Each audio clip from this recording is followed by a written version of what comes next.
мына башчыларыңыздын қазір мен өзі түсініп отырмын ба, алдырмаймын. А? С казахского мы не можем переводить, только с русского. А если русский язык не знаю, что там делать? Нет, вы, если по-русски разговаривать, то есть выступали бы, я бы сразу перевела бы. Ну, что вы казахский язык не знаете? Государственный язык какой язык? Казахский и русский, но я же сама китаянка, поэтому... Я задаю вам вопрос. Государственный язык какой в Казахстане? Казахский и русский. Нет. Казахский язык государственный язык. Русский язык – язык межнационального общения. Поэтому надо стараться, чтобы и государственный язык знать. Есть же люди, которые знают. Я вот, можете переводить.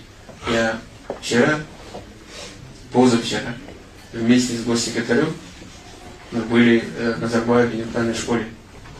Там гражданин Соединенных Штатов Америки.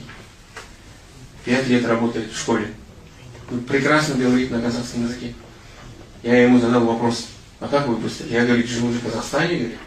Я же должен знать государственный язык Казахстана. Когда мы живем, наши граждане живут в Китае, они же китайский язык знают. Говорят же на китайском языке. Когда наши граждане живут в Соединенных Штатах Америки, тоже говорят на английском языке. Потому что надо уважать ту страну, где ты живешь, где ты работаешь. И соблюдать законы этой страны. Переводить.